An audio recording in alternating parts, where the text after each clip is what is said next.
السلام علیکم ورحمۃ اللہ وبرکاتہ۔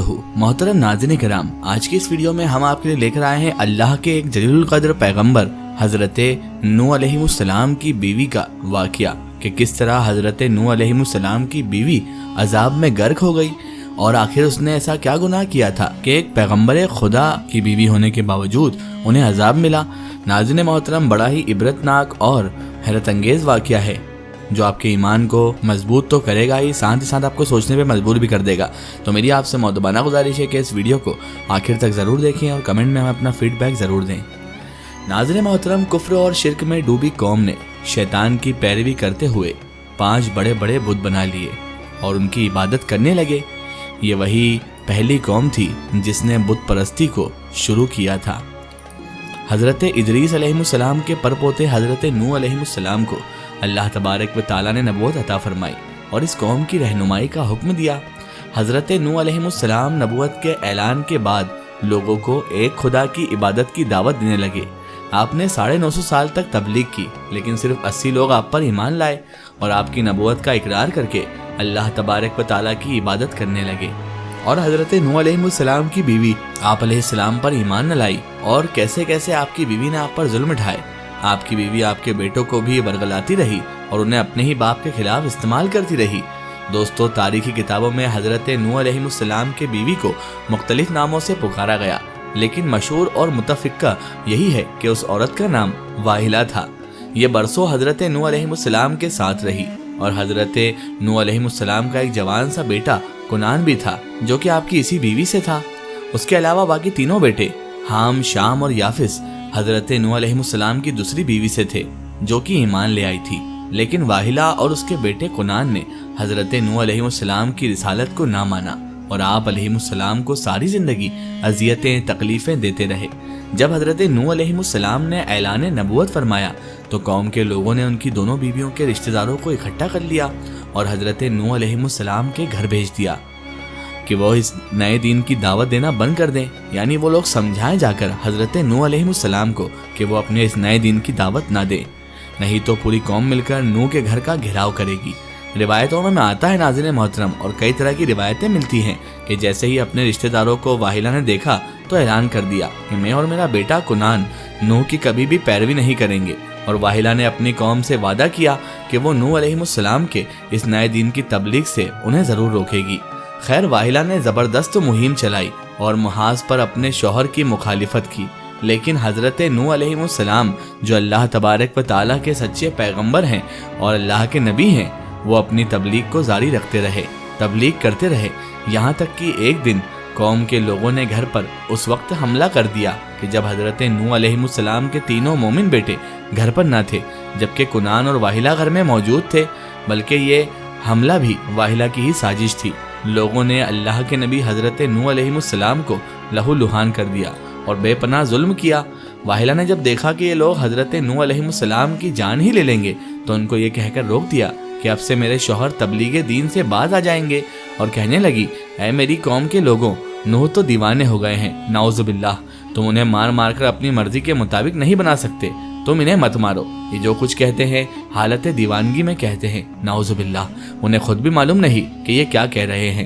اس طرح لوگوں نے اللہ کے نبی حضرت نوح علیہ السلام کو چھوڑ تو دیا، لیکن حضرت نوح علیہ السلام کو بہت زیادہ زخمی کر دیا۔ حضرت نوح علیہ السلام کو اپنی بیوی کی ان باتوں سے بہت تکلیف پہنچی اور آپ حضرت نوح علیہ السلام نے پہلی مرتبہ خداوند کریم سے ان لوگوں کی شکایت کی کہ اے خدا، میں کافروں میں گر گیا ہوں، اگر یہ لوگ مومن نہیں ہو سکتے تو ان کو تباہ و برباد کر دے۔ قوم نوح کا یہ حال ہو گیا کہ مرنے سے پہلے ہر بندہ اپنی اولاد کو نصیحت کرتا تھا کہ نوح دیوانے کی باتوں پر کان نہ دھرنا، نعوذ باللہ۔ پھر جب اللہ پاک نے وحی کی کہ اے نوح، جو ایمان لا چکے ہیں اب ان کے علاوہ آپ پر کوئی ایمان نہ لائے گا، تو پھر آپ نے بارگاہ الہی میں مناجات کی اور آپ کی دعا قبول ہوئی اور اللہ تبارک و تعالیٰ نے آپ کو ایک کشتی بنانے کا حکم دیا۔ اللہ تبارک و تعالیٰ نے حکم دیا کہ کشتی میں سوار ہونے والوں کے علاوہ دنیا کی تمام مخلوق تباہ و برباد کر دی جائے گی۔ قرآن میں ارشاد باری تعالیٰ ہے، اور نوح علیہ السلام کو وحی ہوئی کہ تمہاری قوم سے مسلمان نہ ہوں گے، مگر جتنے ایمان لا چکے تو غم نہ کر اس پر جو وہ کرتے ہیں، اور کشتی بنا ہمارے سامنے اور ہمارے حکم سے، اور ظالموں کے بارے میں مجھ سے بات نہ کرنا، وہ ضرور ڈبائے جائیں گے۔ اور پھر نوح علیہ السلام کشتی بناتے ہیں، اور جب ان کی قوم کے سردار وہاں سے گزرتے اور آپ پر ہنستے، آپ کہتے کہ اگر تم ہم پر ہنستے ہو تو ایک وقت ہم تم پر ہنسیں گے، جیسا تم ہنستے ہو تو جان جاؤ گے کہ کس پر آتا ہے وہ عذاب کہ جو اسے رسوا کرے، اور اترتا ہے وہ عذاب جو ہمیشہ رہے۔ سورہ ہود آیت نمبر 36 اور 39۔ آپ حضرت نوح علیہ السلام نے اللہ کے حکم سے شہر کے باہر کشتی بنانے کا ارادہ کیا۔ ابھی طوفان آنے میں 200 سال باقی تھے، اور آپ علیہ السلام کو کشتی بنانے کے لیے لکڑی کی ضرورت تھی، لہٰذا آپ علیہ السلام نے لکڑی حاصل کرنے کی غرض سے ساگوان نامی کچھ درخت لگائے جن کی لکڑی بہت مضبوط ہوتی ہے۔ یہ درخت 100 سال میں تیار ہوئے۔ اس کے بعد آپ علیہ السلام نے ایمان لانے والوں کے ساتھ مل کر دنیا کی پہلی کشتی بنانے کا کام شروع کر دیا۔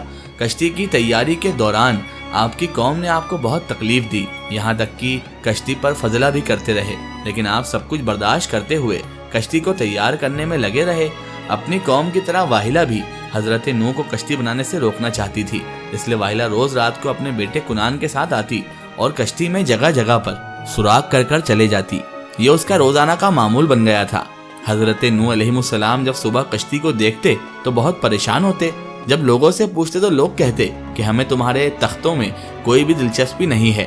پھر ایک دن حضرت نوح علیہ السلام نے سارا دن تختوں کو جوڑنے میں لگایا اور شام کو اللہ پاک سے دعا کی کہ اے میرے خدا، جو بھی آج رات کو میرے ان تختوں میں سوراخ کرے تو اس کے ہاتھوں کو بے جان کر دے۔ صبح جب حضرت نوح علیہ السلام نے دیکھا کہ پھر سے تختی میں سوراخ ہے تو آپ اپنی قوم میں سے بے جان ہاتھ والا شخص ڈھونڈنے لگے۔ جب انہیں کوئی بھی بہت تلاش کے بعد بے جان ہاتھ والا شخص نہ ملا تو آپ اپنے گھر واپس لوٹ گئے۔ گھر جاتے ہی دیکھا کہ بیوی نے ایک ہاتھ کو چادر میں چھپا رکھا ہے۔ آپ فوراً سمجھ گئے کہ یہی وہ ہے جو روز سوراخ کرتی تھی۔ آپ کو یہ جان کر بہت رنج ہوا کہ میری اپنی ہی بیوی میرے خلاف ہے۔ خیر آپ نے اس کو خبردار کر دیا کہ ابھی تو صرف ہاتھ بے جان ہوا ہے، اگر دوبارہ میری کشتی کا نقصان کیا تو پورا جسم ہی بے جان ہو جائے گا۔ کم و بیش 100 سالوں میں کشتی تیار ہو گئی۔ یہ کشتی 300 گز لمبی، 50 گز چوڑی اور 30 گز اونچی تھی۔ ناظرین محترم، جب طوفان شروع ہوا تو حضرت نوح علیہ السلام نے کشتی میں درندوں، چرندوں اور پرندوں اور ہر قسم کے حشرات الارض کا ایک ایک جوڑا نر مادہ سوار کر دیا، اور خود آپ اور آپ کے تینوں فرزند یعنی حام، شام اور یافز اور ان تینوں کی بیویاں اور آپ کی مومنہ بیوی اور 72 مومنین مرد و عورت، کل 80 انسان کشتی میں سوار ہو گئے۔ پھر حضرت نوح علیہ السلام نے اپنی نافرمان بیوی کو بھی کشتی پر سوار کرنے کی دعوت دیتے ہوئے کہا کہ تو بھی کشتی پر سوار ہو جا۔ تو بیوی نے کہا کہ تمہاری باتوں پر کون اعتبار کرے جبکہ پوری قوم تم کو جھٹلا رہی ہے۔ حضرت نوح علیہ السلام نے کہا تم میری بیوی گمراہ ہو، گمراہ قوم میں مت شامل رہو، تم میرا کہنا مانو اور کشتی پر سوار ہو جاؤ۔ لیکن بیوی نے انکار کر دیا۔ وہ اقرار کرتی بھی کیسے؟ وہ تو حضرت نوح علیہ السلام کی نبوت کی شروع سے ہی قائل نہیں تھی، اور وہ مسلسل اپنی گمراہ قوم کا ساتھ دے رہی تھی۔ بیوی سے مایوس ہونے کے بعد بیٹے کنان سے کہا تم کشتی میں آ جاؤ، تو اس نے صاف انکار کر دیا، اور آخر آپ کی بیوی واحلہ اور بیٹا کنان دونوں کشتی میں سوار نہیں ہوئے اور طوفان میں غرق ہو گئے۔ ناظرین محترم، اس بات میں کوئی گنجائش نہیں کہ حضرت نوح علیہ السلام کی قوم اور ان کا ایک بیٹا اور بیوی اللہ پاک کی نافرمانیوں کی وجہ سے غرق ہوئے۔